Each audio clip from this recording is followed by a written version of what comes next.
Tarde de verano, 5 amigas se encontraban jugando a las escondidas en el parque del barrio. Todo iba bien hasta que ¡pum! Francis se pegó un mega tortazo y se raspó la rodilla. ¡Ay, ay, ay, ay, ay, ay! Me corté horrible.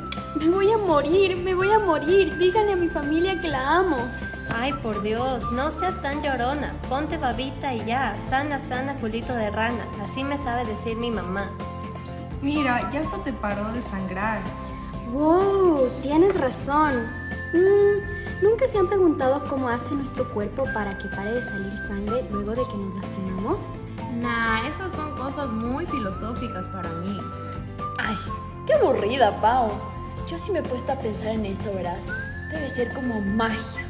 Porque yo ni me doy cuenta cuando se me hace la costrita en mis lastimados. No más que luego me la arranco y me la como. ¡Iu! ¡Qué asquerosa! Ay, no se hagan. Ustedes también se las comen. Bueno, pero nos salimos del tema. Entonces, ¿alguna sabe cómo hace nuestro cuerpito para dejar de sangrar? De lo que yo sabía, nuestro cuerpo tiene un mecanismo llamado hemostasia, que nos permite detener la sangre cuando nos lastimamos, y lo hace por una interrelación entre los factores de coagulación. Hablas en chino, Cami. Hemostasia, factores de ¿qué? No seas malita y explícanos en español latino, por favor. A ver. Imaginémonos a nuestro cuerpo como una pequeña ciudad. Tiene células que son como los ciudadanos, digamos. Entre estas células tenemos algunas que sirven como defensa y nos protegen de bichos que quieren enfermarnos, otras que funcionan como conserjes y nos limpian de los desechos internos del cuerpo, y así todas las células cumplen una función específica. Ya, pero ¿y eso qué tiene que ver con la sangre en mi lastimado? Ten paciencia, te estoy explicando. Imagínense que el sangrado en nuestro cuerpo es como si en nuestra ciudad hubiera un terremoto que rompiera las paredes de todas las casas y dejara que se pierdan todas las pertenencias de adentro. Ahora les pregunto, ¿quiénes son los encargados de ayudarnos cuando hay un desastre natural en la ciudad? ¿Superman? No, qué burra. ¿Cómo vas a decir Superman si Superman no existe? Claramente, quien nos ayuda en una emergencia es el Chapulín Colorado. Están locas las dos. Si los que nos ayudan en cualquier emergencia son los del cuerpo de bomberos. Exacto. Ahora, en nuestro cuerpo, unas células llamadas plaquetas que se forman en el hígado son las que funcionan como los bomberos. Cuando nos lastimamos, ellas son las primeras que llegan para evitar que se salga toda la sangre de nuestro cuerpo. Pero tú dijiste que había unos factores de coagulación y ni sé qué otras cosas. Claro, pues, imagínate un terremoto. Los bomberos pueden ser los primeros en rescatar a las personas y evitar que se siga desmoronando. Pero ellos no son los que reconstruyen las casas. No. Ahí necesitamos un albañil que ponga ladrillo, cemento y concreto para reparar las paredes rotas. Esos son los factores de coagulación. Son los albañiles de nuestro cuerpo que arreglan los vasos sanguíneos y cierran la apertura generada por una herida. Pero, si te soy sincera, hay muchos factores de coagulación y no me los sé todos. Tranquila, que yo sí me sé algunos y te puedo ayudar a explicarlos si quieres. Yo igual. Gracias, amigas. Entonces, lo primero que pasa es que las plaquetas llegan al lugar de la herida y se unen entre sí. Digamos que es como que se agarran todas de las manos y se ponen muy pegaditas las unas a las otras. ¿Como que si estuvieran jugando a la ronda? Asimismo, se vuelven súper pegajosas y logran tapar la zona por donde se sale la sangre, pero solo este pegamento no es suficiente. Así que ahí es cuando las plaquetas llaman a los factores de coagulación para trabajar en equipo. Después, cada factor de coagulación va llamando al siguiente para que le ayude y genera una reacción en cadena, formando un tapón que detiene la sangre. ¡Wow! Entonces tenemos todo un equipo trabajando para evitar desangrarnos. Las plaquetas sirven de respuesta inicial de nuestro cuerpo y el equipo de los factores de coagulación las ayudan. Exacto. Y si un solo factor no aparece, entonces toda la cadena se detiene y no puede coagularse la sangre. Pero se están olvidando de algo súper importante. El mecanismo de las plaquetas y los factores de coagulación se puede activar de dos maneras diferentes, que se llama la hemostasia primaria y la hemostasia secundaria. Pero, ¿qué significa eso? ¿La primaria es que se activa primero y la secundaria es que se activa después? Lo que pasa es que la hemostasia primaria es el mecanismo más rápido que tiene nuestro cuerpo para que no te desangres de una. Al cortarte se rompen vasos sanguíneos chiquitos. Esto deja expuesta una proteína llamada colágeno. El colágeno grita por ayuda a las plaquetas. Una vez que las plaquetas escuchan al colágeno, se activan y corren hacia el lugar del corte. Para poder ayudarles, el colágeno le da la mano a una plaqueta y ésta se une a las manos de sus otros compañeros plaquetas para crear una barrera con sus cuerpos, llamada tapón, y así se evita que la sangre se salga. ¿Será que también hace que los vasos sanguíneos alrededor de la herida se contraigan? Porque si no vamos a seguir perdiendo sangre y no va a servir de nada lo que están haciendo las plaquetas. Claro que sí tienen que contraerse, Pau, por un proceso que se llama vasoconstricción. Pero bueno, una vez las plaquetas están unidas, piden ayuda a los factores de coagulación para poder formar una barrera más fuerte. Los factores de coagulación funcionan de dos maneras diferentes. La una, cuando tienes una herida que tú puedes ver, los factores de coagulación funcionan con la vía extrínseca. Pero cuando tienes una herida dentro de tu cuerpo que tú no puedes ver, ellos funcionan con una vía intrínseca. La diferencia es el orden en el que le toca participar a cada albañil del factor de coagulación. En la vía extrínseca de los factores de coagulación empieza con el albañil número 3, que acude a ayudar a las plaquetas. Una vez que el factor 3 se da cuenta del problema, va y despierta al albañil número 7, que fue llamado por una señal de emergencia a través de una proteína que se llama factor tisular. Entonces, el factor 7 trae consigo unas herramientas, así por ejemplo una pala y un martillo, que le van a ayudar a reparar la pared. Estas herramientas son la vitamina K y el calcio. Una vez están juntos los albañiles 3 y 7, van a llamar al albañil número 10, que se despierta cuando agarra dos herramientas, la vitamina K y calcio nuevamente. Es importante que sepas que el albañil número 7, al entrar en acción, se pone su traje de trabajo junto con la señal que recibió y forman el equipo de combate llamado complejo TF7A. Pero ¿qué pasa cuando no comemos bien y no tenemos la suficiente vitamina K? Bueno, nuestra dieta debe ser siempre balanceada, justo para evitar enfermedades causadas por falta de vitaminas como la K. Si no tenemos la suficiente vitamina K, el albañil 7 no puede trabajar, lo cual hace mucho más difícil a nuestro cuerpo detener los sangrados. Lo mismo ocurre cuando nos falta calcio. Los albañiles 10 y 7 necesitan consumir calcio para poder despertarse bien y acudir a la ayuda. Es importante saber también que el albañil 10 no solo actúa en la vía extrínseca, sino también en la vía intrínseca. Genial saber esta información para siempre mantenernos bien alimentados. Además, como dato extra, sabemos que el albañil 3 no se encuentra siempre presente en nuestra sangre, sino que solo acude al llamado en casos de emergencia como estos. Pero yo tengo una pregunta. ¿Cómo trabajan estos albañiles cuando hay una herida interna que no se puede ver? Funciona igualito, pero diferente. Déjame te cuento un poco. ¿Recuerdas que cuando te lastimas externamente se formaba el albañil número 3? Bueno, en el caso de lastimarte internamente, se activa el albañil número 12, que actúa en una vía la cual es intrínseca. Cuando el colágeno que se libera en una herida grita por ayuda, el albañil 12 se activa y corre al rescate.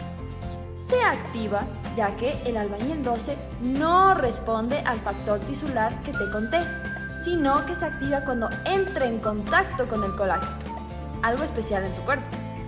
Imagina que tienes un piso resbaloso dentro de tu vaso sanguíneo que se llama colágeno. Cuando el albañil 12 se encuentra con el colágeno, se activa y se convierte en el factor 12. Una vez que llega, se da cuenta de que necesita ayuda. Entonces le llama a su pana, el albañil 11, y se pone su traje y se transforma en el albañil 11A. Pero cuando llega el albañil 11A, se dan cuenta de que necesitan aún más ayuda. Entonces se junta con la herramienta del calcio y llama al albañil 9. Pero el albañil 9 no llega solo. Él viene armado con la herramienta de vitamina K. Juntos marchan a la batalla tratando de reparar el daño y reciben ayuda del albañil 8. Juntas forman el complejo tenaza, como un arma de refuerzo, las plaquetas y la herramienta del calcio. Así, todos estos albañiles juntos terminan llamando al capitán, el albañil 10, que se pone su traje y se convierte en albañil 10A y su herramienta Vitamina K, que ayuda en esta batalla, logrando convertir sus armas protrombina en trombina, y la trombina ayuda a convertir la batalla de fibrinógeno en fibrina. A partir de ahí, la vía para curar una herida es igualita. Entonces, ya hablamos de las vías extrínseca e intrínseca, pero aún no sé cómo trabajan juntas para formar el tapón final. Explíquenme. Buena observación, Pau. Ahí es cuando entra en acción lo que llamamos la vía común. ¿La vía común? ¿Y eso qué significa? Imagínense que las vías extrínseca e intrínseca son dos caminos diferentes, pero los dos se encuentran en un solo punto, donde todos los albañiles se unen para trabajar juntos y formar el tapón final. Ese punto es el albañil número 10, quien une las dos vías. Exacto, la vía común empieza con el albañil número 10, quien se convierte en el superhéroe factor 10A, gracias a la ayuda de calcio y vitamina K. Él es el que activa a otros albañiles para convertir la protrombina en trombina, una proteína muy poderosa. ¿Y por qué es importante la trombina? Ay, porque la trombina convierte el fibrinógeno en fibrina, que es como una red que se forma en el corte y ayuda a atrapar más plaquetas. Con esto se crea un tapón más fuerte y resistente, como un parchecito sólido que sella nuestra herida. ¡Wow! Entonces la vía común es donde se une todo el equipo para crear una barrera fuerte y protegernos del sangrado. Entonces, es totalmente diferente lastimarse por fuera y por dentro. Entonces, esa es la hemostasia primaria, o sea, es la que se activa de una para que no nos desangremos.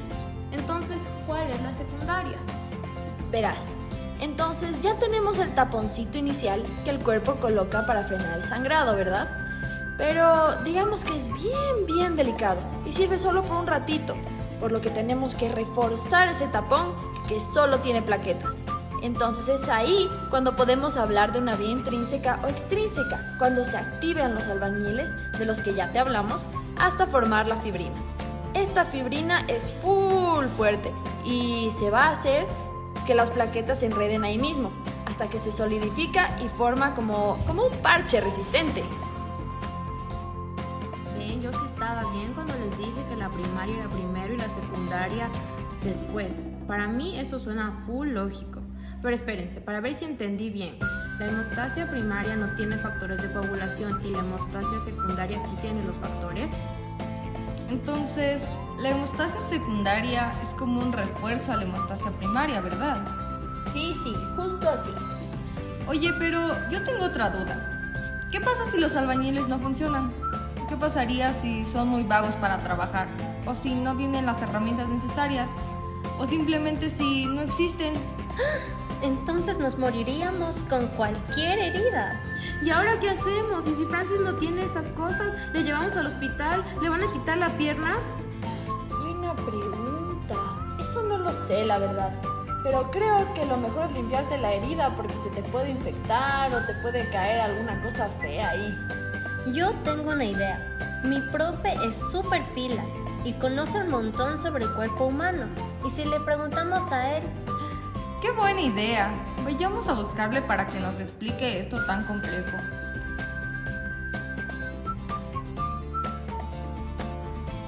Hola, profe, ¿cómo está? ¿Cómo le va? ¿Cómo ha pasado?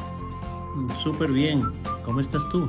Todo bien, profe. Le cuento, estábamos conversando con unas amigas sobre los lastimados y hablando llegamos a hablar de la coagulación.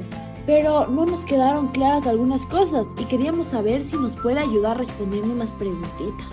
Claro, por supuesto. Ya sabes, para mí es un gusto poder conversar sobre cómo funciona el cuerpo. Chévere, profe. Entonces, nuestra primera pregunta es, ¿sabe usted cómo se llama? Hay una enfermedad en la que no se coagula la sangre, algo así es. Bueno, primero, para entender cualquier enfermedad de la coagulación tenemos que entender que La coagulación es un sistema que protege al cuerpo para que no pierda sangre. Cualquier herida, cualquier lastimado, si es que no tuviéramos un buen sistema de coagulación, haría que perdamos toda la sangre del cuerpo. Hay ocasiones en las cuales el cuerpo no tiene todos los elementos para generar el coágulo. A veces le faltan proteínas, ciertas sustancias químicas. Una de esas enfermedades en las cuales faltan estas sustancias químicas es la hemofilia. Yo creo que tú te refieres a eso, a la hemofilia. Y hay dos tipos de hemofilia. Hemofilia tipo A y hemofilia tipo B. Y, profe, ¿cuál es la diferencia entre la de tipo A y la de tipo B? Bueno, la verdad es que son muy parecidas. La coagulación es un sistema que funciona activando sustancias químicas una por una. Nosotros le llamamos cascada de la coagulación. Y eso significa que cada una de esas proteínas activa a la siguiente. Y al final, esa activación de proteínas nos ayuda a formar un coágulo. Hay dos vías en esta cascada de la coagulación, la vía extrínseca y la vía intrínseca de la coagulación. En la vía intrínseca de la coagulación existen dos proteínas. Hay muchas más, pero hay dos proteínas, el factor 9 y el factor 8. Las hemofilias de tipo A y B son deficiencias en el un caso del factor 9 y en el otro caso deficiencia del factor 8. Profe, todavía me quedó una duda. ¿Esto de la hemofilia es contagioso? ¿Es como el COVID? Digamos, si viene mi amigo y me estornuda, ¿yo también me puedo contagiar de hemofilia? Es una buena pregunta. Y entiendo que tengan miedo de contagiarse de enfermedades, pero la hemofilia no es una enfermedad contagiosa. Al contrario, es una enfermedad hereditaria. Es una enfermedad que es transmitida desde los progenitores hacia los hijos. Es una enfermedad que es transmitida en el cromosoma X. Y por lo tanto, esta enfermedad va a pasar de madres a hijos. No es una enfermedad contagiosa. Profe, no se enoje, pero es que sí le entendí eso de los factores de coagulación. Mis amigas también ya me explicaron un poquito, pero ¿será que me puede volver a repetir? ¿Por qué la sangre no se coagula en la hemofilia? Verás, a ver, voy a intentar explicártelo de otra forma. El coágulo sanguíneo es como un rompecabezas que requiere que haya muchas piezas para poder llenarlo.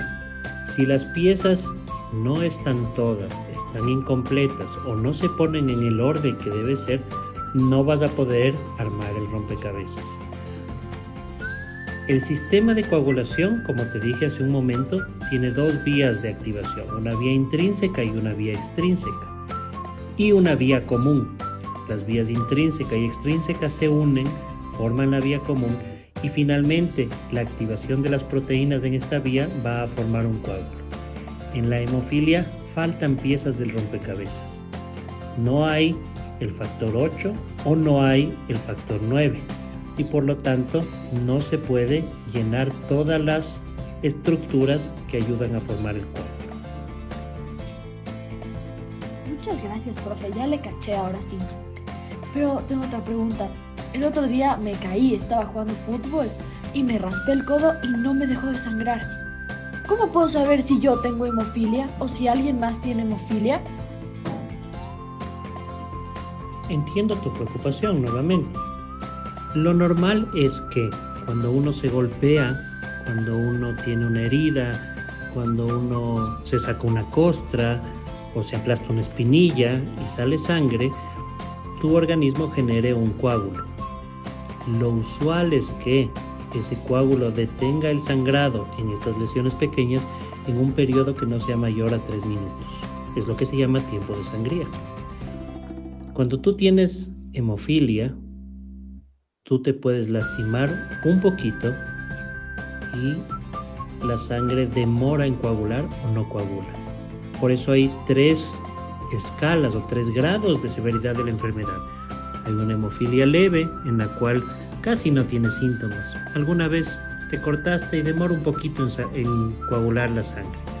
Una hemofilia moderada, en la cual no sabías que tenías hemofilia y eres sometido a un procedimiento quirúrgico u odontológico, por ejemplo, extracción de una muela, y después de sacar la muela no para de sangrar, aunque tú le estés aplastando. Y luego una hemofilia muy grave, en la cual cualquier corte, por más chiquito que sea, no coagula y puede ser potencialmente mortal. ¿Existe algún tratamiento para la hemofilia? ¿Hay una cura?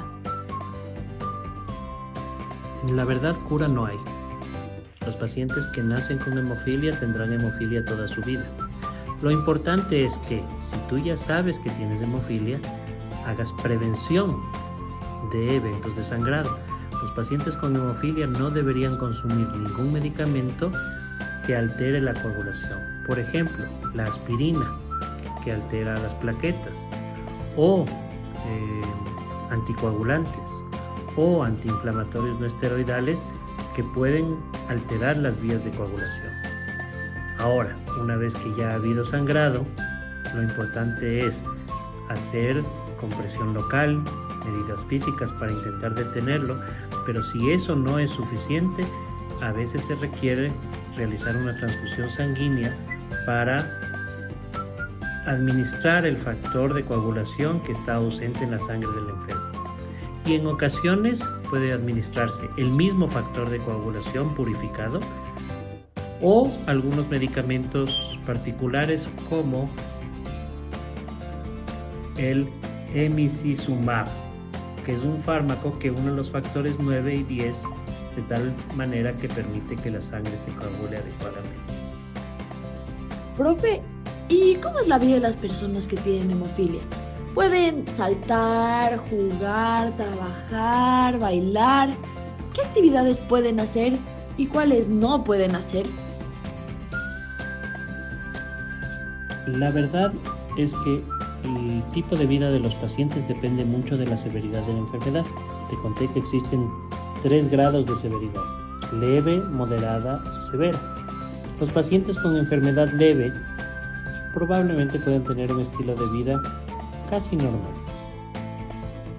Puedes hacer tu actividad normal, puedes salir a caminar, puedes trotar, puedes jugar deportes que no tengan contacto, puedes salir a bailar, pero tal vez no es una buena idea ser el backcenter de un equipo de fútbol o jugar fútbol americano.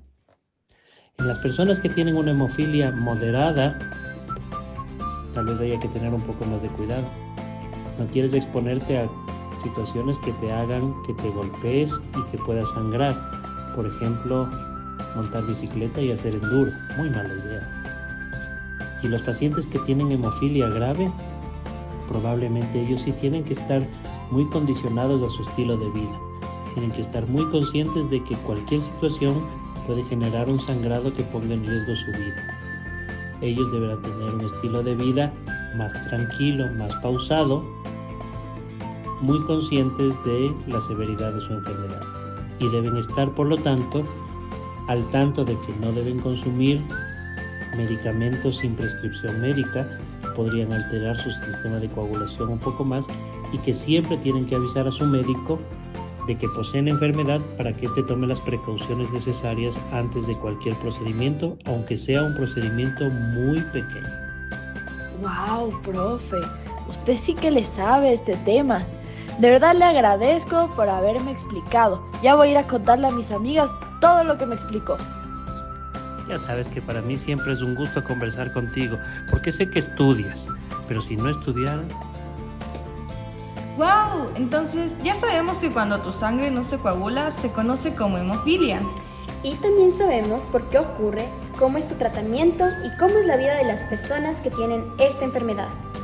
¿Quién hubiera pensado que tantas cosas ocurrían en nuestro cuerpo cuando nos caemos o nos raspamos? Sí, tantos albañiles y herramientas que participan para poder curarnos. Después de toda esta explicación ya no me dan ganas de arrancarme las costritas de los lastimados. ¡Claro que no! Pobres bomberos y albañiles, les das doble trabajo. Bueno, lo importante es que ya sabemos cómo se curó el lastimado de mi pierna. Sí, pero amigas, yo ya me tengo que ir. Mi mami se enoja si llego tarde al almuerzo. La mía también. Bueno, entonces nos vemos otro día. Otro día seguiremos jugando y si tenemos suerte aprenderemos un poquito más sobre cómo funciona el cuerpo humano. Chao, hasta la próxima. Bye.